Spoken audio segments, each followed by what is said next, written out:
तो आज हम लोग देखने वाले हैं बहुपद का ऑब्जेक्टिव प्रश्न। और बहुपद में मात्र ऑब्जेक्टिव प्रश्न कितने प्रकार के हैं? तो वो मात्र हैं 7 प्रकार के। और यही 7 प्रकार से ऑब्जेक्टिव प्रश्न पूछे जाते हैं। इसके अलावा और कोई ऑब्जेक्टिव प्रश्न बनता ही नहीं है। तो चलिए फटाफट हम लोग वो 7 ऑब्जेक्टिव प्रश्न को देख लेते हैं।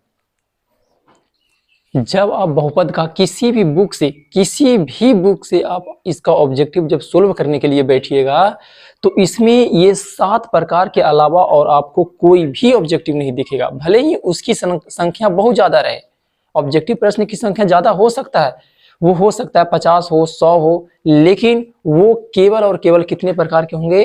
तो यही 7 प्रकार के होंगे। इसके अलावा कोई ऑब्जेक्टिव प्रश्न बहुपद से बनता ही नहीं है। तो चलिए फटाफट से हम लोग ये 7 ऑब्जेक्टिव प्रश्न को देख लेते हैं। तो सबसे पहले हम लोग देखेंगे बहुपद का व्यापक रूप। व्यापक रूप ऐसे ऑब्जेक्टिव में नहीं पूछता है, लेकिन इसको हम लोग जान लेंगे कैसा होता है व्यापक रूप।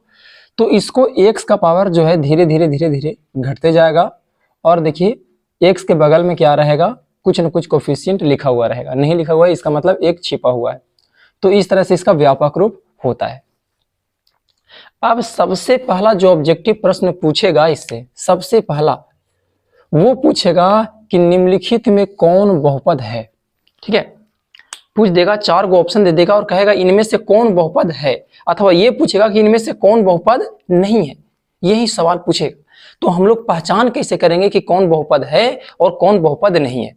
तो बहुपद को पहचानने के लिए जो x का पावर होता है, जैसे हम लिख दिए 4x² माइनस 5x प्लस 6। तो जो ये x का पावर दिखाई पड़ रहा है, यहाँ पर कुछ नहीं है तो 1 है, यहाँ पर x ही नहीं है, इसका मतलब x के पावर कितना है? 0 है। तो जो x का पावर है ना, इसी से बहुपद का पहचान होता है। देखिए लिख दिए कि x का घात कैसा होना चाहिए, जो पावर है वो कैसा होना चाहिए?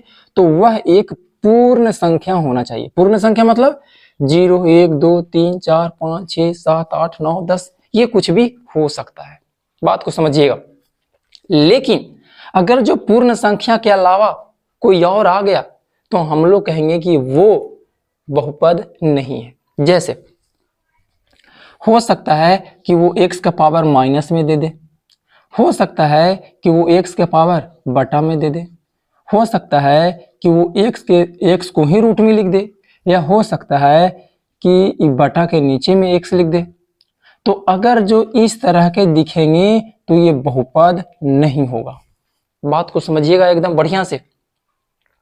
बहुपद तभी होगा जब x का घात क्या होगा? पूर्ण संख्या होगा। यहाँ पर देखिए क्या पूर्ण संख्या है? तो नहीं।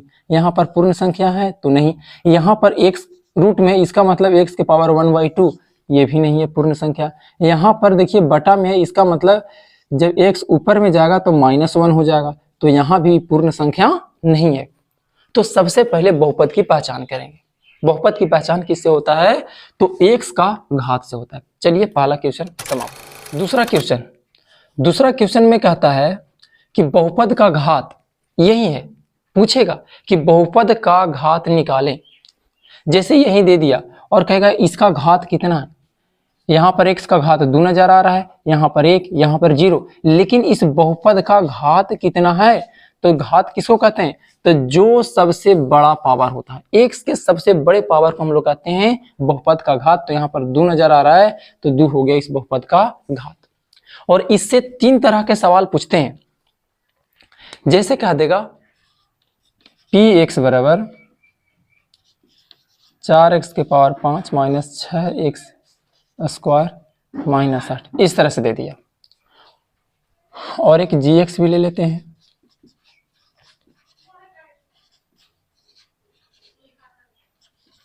इतना दे दिया। अब पूछेगा कि बताओ px का घात क्या है, या हो सकता है ये भी पूछेगा कि gx का घात क्या है। तो px का, इसका जब घात पूछेगा तो आप खुद बताइए क्या होगा इसका घात। तो सबसे बड़ा पावर यही ना नजर आ रहा है, तो यही इसका घात हो गया कितना? 5। यही इसका आंसर हो गया।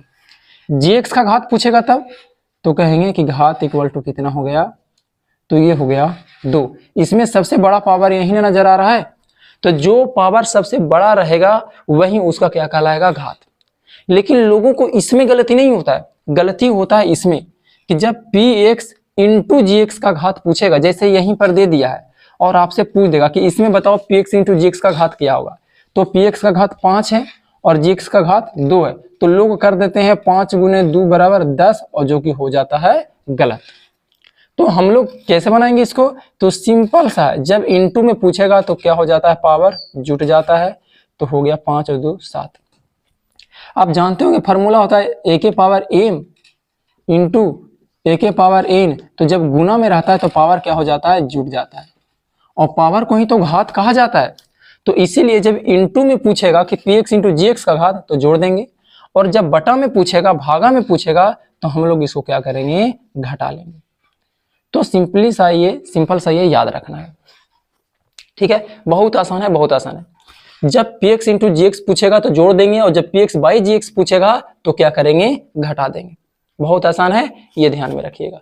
अब ये हो गया 2 ऑब्जेक्टिव समाप्त। अब चलते हैं अगला ऑब्जेक्टिव की तरफ। क्वेश्चन में क्या पूछेगा, तो अगला नंबर क्वेश्चन में आपसे पूछेगा शून्यांकों का योग पूछेगा और शून्यांकों का गुणनफल पूछेगा, ठीक है। तो सबसे पहले हम लोग शून्यांकों का योग निकालेंगे और शून्यांकों का गुणनफल देखेंगे, इसके बाद हम इस पर ही आधारित ये 7 प्रश्न और देखेंगे। तो सबसे पहले चलिए हम एक सवाल ले लेते हैं, जैसे पहला सवाल ले लिए 5, ठीक है। इस तरह से हमने 2 सवाल ले लिया। अब इसमें पूछेगा कि बताइए आप अल्फा प्लस बीटा का मान क्या होगा और अल्फा इंटू बीटा का मान क्या होगा। ये जरूरी नहीं है कि हर बार दोनों ही पूछे, हो सकता है कि सिर्फ आपसे अल्फा प्लस बीटा पूछे या अल्फा इंटू बीटा पूछे। तो इसको निकालने का तरीका क्या होता है, तो एक फार्मूला होता है माइनस बी बाई ए और सी बाई ए, लेकिन उतना हम लोग को नहीं रटते रहना है, बस ऑब्जेक्टिव में देखना है, तो डायरेक्ट देख करके क्या कर देना है, उसको रंगना है। तो रंगेंगे कैसे, तो ये जो बीच वाला वैल्यू होता है इसको कहते हैं अल्फा प्लस बीटा, और जो लास्ट में होता है उसको कहते हैं अल्फा इंटू बीटा। तो जब पूछेगा अल्फा प्लस बीटा तो कितना हो जाएगा 8, लेकिन इसका चिन्ह प्लस है तो इसका चिन्ह क्या कर देंगे, बदल देंगे, बस इतना ही करना है। और यहां पर है 9, तो इन 9 के 9 इसमें चिन्ह का बदलाव नहीं होता है, ठीक है। अगर जो इसमें पूछेगा आपसे कि अल्फा प्लस बीटा के मान क्या होगा, अल्फा प्लस बीटा के मान क्या होगा और अल्फा इंटू बीटा का मान क्या होगा, तो हम लोग कहेंगे कि इसमें कितना हो जाएगा, तो इसमें बीच में लिखा हुआ है 3 और इसमें बीच में लिखा हुआ है, यहाँ लास्ट में लिखा हुआ है 5, तो जो इस शुरू में 2 रहता है उससे भागा दे दिया जाता है, तो यहां पर 2 आ जाएगा और इसमें भी कितना आ जाएगा, 2 आ जाएगा। तो अल्फा प्लस बीटा का मान कितना हो जाता है, ये माइनस में है तो प्लस में हो गया 3/2, और यहाँ पर माइनस में है तो ये माइनस में रह जाएगा 5/2। इस बात को ध्यान देना है, जो बीच में रहता है वो शून्यांकों का योग और जो लास्ट में रहता है वो शून्यांकों का गुणनफल। अब देखिए हम आपको फार्मूला पर समझाते हैं।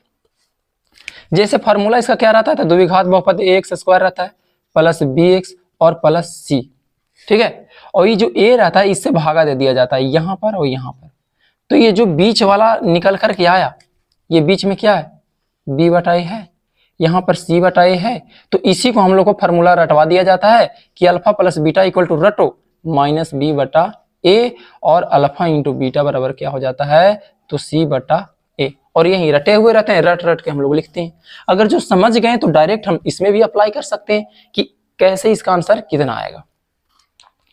तो इस तरह से हम लोगों ने समझा कि अल्फा प्लस बीटा का मान क्या होता है और अल्फा इंटू बीटा का मान क्या होता है।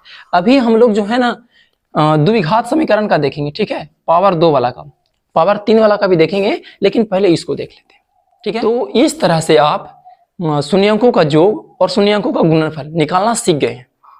इसके बाद शून्यांकों का योग और शून्यांकों के गुणनफल पर ही आधारित ये प्रश्न पूछे जाते हैं 7 तरह के, तो वो कैसे बनाएंगे, तो समझिए। जैसे अल्फा प्लस बीटा तो निकाल लिए, अल्फा इंटू बीटा भी निकाल लिए।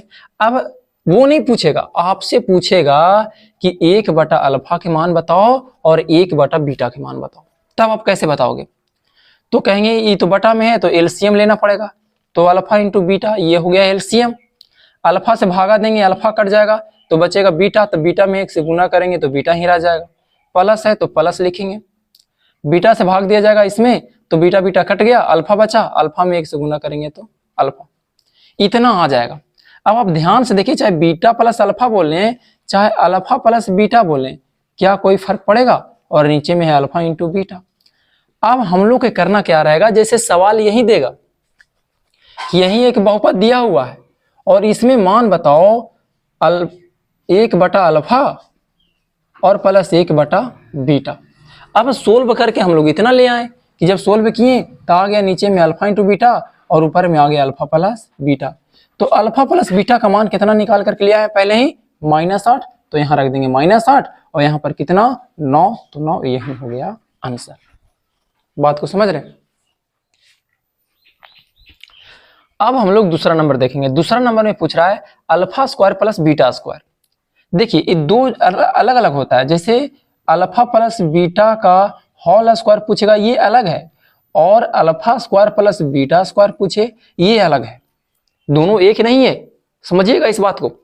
अगर जो ये पूछता तो सीधे सीधे हम लोग अल्फा प्लस बीटा के मान पुट कर देते, कितना -8, होल स्क्वायर है तो होल स्क्वायर, तो हो गया 88 64, माइनस का स्क्वायर करते हैं तो प्लस हो जाता है।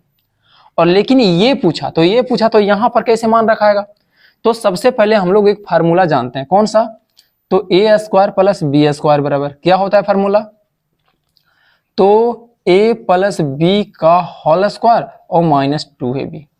समझे बात को, यही इसमें अप्लाई करना है। कहेंगे अल्फा प्लस बीटा का होल स्क्वायर और -2 अल्फा बीटा।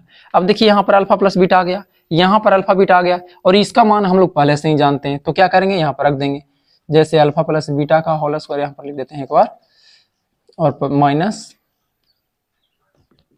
-2 alpha beta.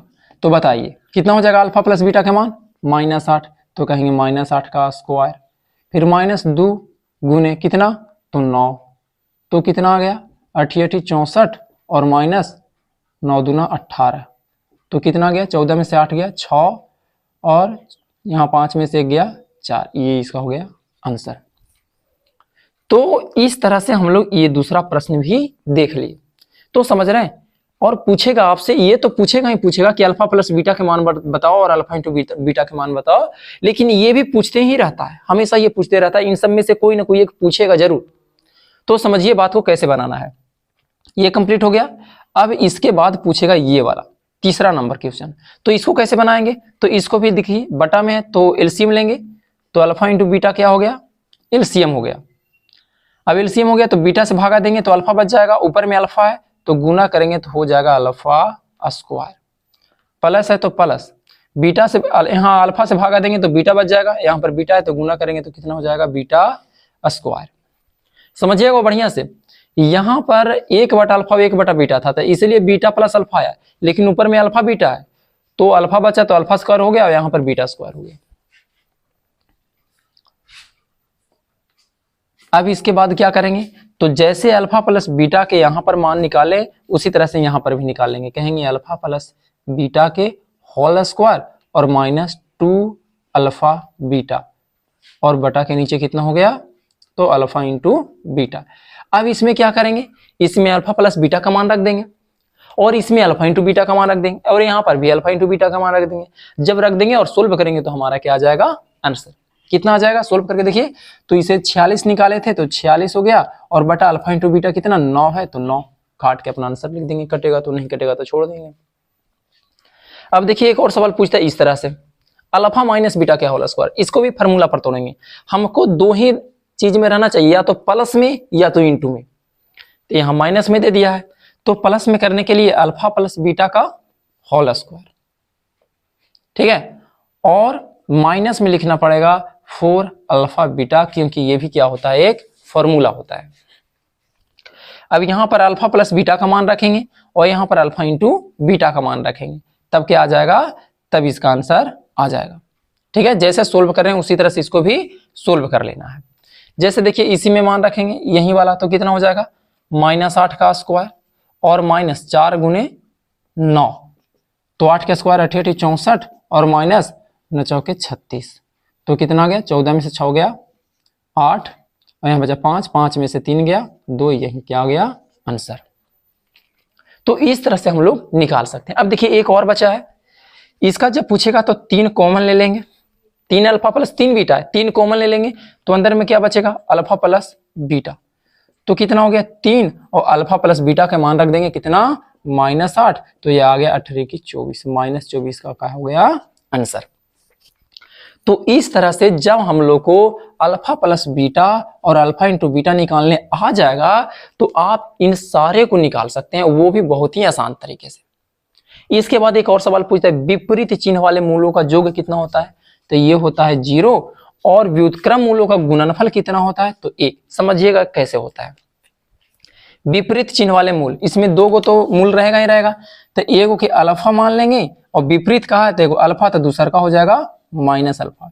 और ध्यान से देखिए पूछ रहा है जोग, तो जोग जब जोड़ेंगे तो क्या हो जाएगा, अल्फा अल्फा खत्म हो जाएगा, कितना आ जाएगा 0।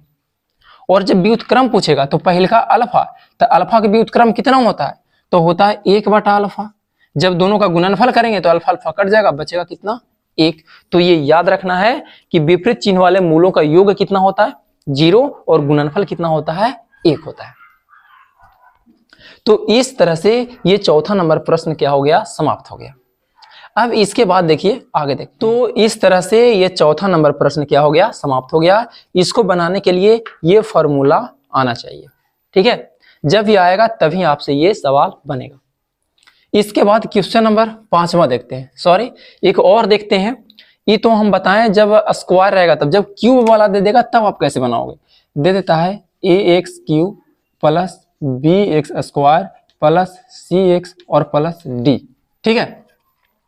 तो ध्यान से देखिएगा, ये a जो है यहां से भागा दे देते हैं, तो ये यहाँ पर आ जाएगा, यहाँ पर आ जाएगा और यहाँ पर आ जाएगा। तो इसमें 3 गो आ गया, एक ये आ गया, एक ये और एक ये, ठीक है। तो त्रिघातीय वाला में शून्यक भी कितने होते हैं 3, तो alpha plus beta plus gamma, इसका मान कितना होगा, फिर 2 करके alpha beta plus beta gamma और प्लस गामा अल्फा का मान कितना होगा, और alpha into beta into gamma इसका मान कितना होगा। तो पहल का क्या होता है, दूसर का और तीसर का होता है। बस ध्यान रखना है कि चिन्ह बदलना है। लिख तो देंगे b/a, c/a और d/a, किसका चिन्ह बदले और किसका नहीं, तो पहिलका का चिन्ह बदल जाएगा। जैसे इसमें भी हम लोग पहिलका का चिन्ह बदल रहे थे, दूसर का नहीं बदलेंगे और तीसर का चिन्ह बदल देंगे। अब जैसे बात को समझिए, एक छोटा सा एग्जांपल लेते हैं। जैसे हम ले लिए 2x² plus 2x³ plus 3x² minus 6x minus 9, ठीक है। अब इसमें आपसे पूछ देगा कि बताओ alpha plus beta plus gamma कितना। थोड़ा सा नीचे लिखते हैं, alpha plus beta plus gamma इसका मान क्या होगा, alpha beta plus beta gamma plus gamma alpha इसका मान क्या होगा, और alpha into beta into gamma इसका मान क्या होगा। तो ध्यान से देखिएगा, ये 2 है तो 2 से इसमें भागा लग जाएगा, तो बिल्कुल लग जाएगा।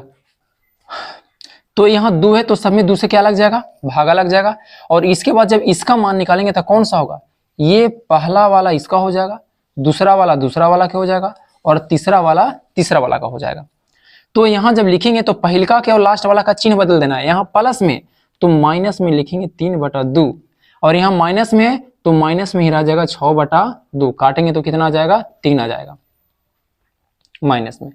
और इसके बाद ये माइनस में 9/2 है तो इसका चिन्ह बदल देंगे और ये प्लस में हो जाएगा 9/2। इस बात को ध्यान रखना है, पहला वाला में चिन्ह बदलना है और लास्ट वाला में चिन्ह बदलना है, ये दूसरा वाला में चिन्ह नहीं बदलना है। तो इस तरह से ये पूरा हो गया शून्यांकों का योग और शून्यांकों के गुणनफल पर सारा का सारा प्रश्न हो गया समाप्त। इसके बाद हम लोग देखेंगे 3 और प्रश्न बचा है, 5वां, 6वां और 7वां। धैर्य बनाए रखें और इसे भी देखें। इसके बाद अब हम लोग देखते हैं क्वेश्चन नंबर 5 में कहता है x² माइनस 7x प्लस 12, इसका क्या निकालना है, शून्यक निकालना है। अब शून्य के लिए ध्यान से देखिए, शून्य के लिए हम लोग को गुणनखंड बनाना पड़ता है, लेकिन आप इसके बिना भी चेक कर सकते हैं। जैसे ऑप्शन में दे देगा, कैसे दे देगा ऑप्शन में, ऑप्शन नंबर ए में कह दिया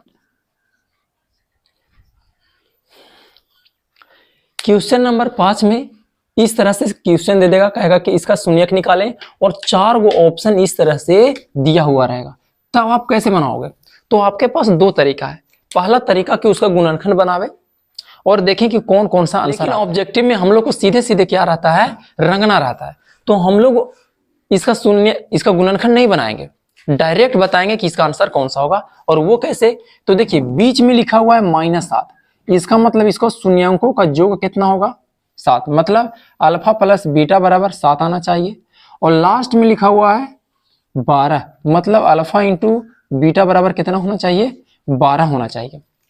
और देखिए यही शून्यक लिखा हुआ है, तो जोड़ के देखेंगे कि कौन आता है 7 और गुना करने से कौन आता है 12, वही हो जाएगा हम लोग को आंसर। ध्यान से देखिए, जब इसको जोड़ेंगे तो कितना आ रहा है, तो जोड़ेंगे तो 4 3 7, माइनस में 7 आ रहा है। इसको जोड़ेंगे तो कितना आ जा रहा है, जोड़ेंगे तो 1 आ जा रहा है। इसको जोड़ रहे हैं तो -1 आ जा रहा है, और इसको जब जोड़ रहे हैं तो आ रहा है 7। तो ऐसे ही हो गया आंसर। मान लिया जाए कि 7 2 2 3 दिनों में आ जाता, तब क्या करते हैं, तब दूसरा चेक करते हैं कि गुना करने से कौन 12 आ रहा है। इसको जब गुना करेंगे तो ये 12 आ रहा है, इसको भी गुना करेंगे तो ये कितना आ रहा है, 4 3 12, ये भी आ रहा है। इसको गुना करने से माइनस में 12 आ रहा है, और इसको गुना भी करने से माइनस में 12 आ रहा है। तो जिसमें ये दोनों मिलेगा वही हम लोग का हो जाएगा आंसर। तो बनाने का इसको जरूरत नहीं है, पूरा सोल्व करने का जरूरत नहीं है, गुणनखंड बनाने का जरूरत नहीं है। सीधे सीधे हम लोग चेक करेंगे कि किसको जोड़ने से, यहाँ -7 है तो प्लस में 7 आना चाहिए, प्लस में 7 आना चाहिए, और प्लस 12 है तो प्लस में ही 12 आना चाहिए। गुना करने से जो आएगा वही हो जाएगा आंसर। छठा नंबर क्वेश्चन, छठा नंबर क्वेश्चन में कहा है कि यदि बहुपद का शून्यक अल्फा और बीटा है तो बहुपद निकाले, ये भी पूछता है। तो फार्मूला होता है बहुपद बराबर, बहुपद बराबर फार्मूला क्या होता है, x² minus alpha plus beta into x और प्लस अल्फा बीटा। अब मान लिया जाए कि अल्फा बीटा की जगह पर कह दिया, अल्फा की जगह पर कह दिया 3 और बीटा की जगह पर कह दिया 4, और तब पूछेगा कि इसका बहुपद निकालें। तो सबसे पहले निकाल लेंगे कि अल्फा प्लस बीटा का मान कितना, तो 3 + 4 तो हो जाएगा 7, और अल्फा इंटू बीटा का मान कितना होगा, तो 3 × 4 यानी कि 4 × 12, और इस फार्मूला में रख देंगे। तो फार्मूला में रख देंगे तो कितना हो जाएगा, x², ये कहां पर रखा है बीच में, तो -7x और +12, बीच में चिन्ह बदल के लिखते हैं, ठीक है। ये तो हो गया बना करके लिखें, लेकिन डायरेक्ट हम लोग ऑप्शन में चेक करेंगे। जब जोड़ करके आया कितना, शून्यांकों का योग 7 और शून्यांकों का गुणनफल कितना आया 12, तो डायरेक्ट चेक करेंगे कि किसके बीच में 7 है, तो -7 किकरा बीच में लिखा हुआ है, और लास्ट में किसके लास्ट में 12 लिखा हुआ है। 4 गो ऑप्शन दिया हुआ रहेगा, उसमें जिसमें ये मिलेगा वही हो जाएगा हम लोग का आंसर। इतना लिखने की आवश्यकता नहीं है। इसके बाद एक और क्वेश्चन रह गया, क्वेश्चन नंबर 7। इसमें कहता है कि यदि बहुपद इतना का एक मूल 3 है, मूल दे देगा, एगो शून्यक दे देगा, मूल कहें या शून्यक कहें एक ही बात है।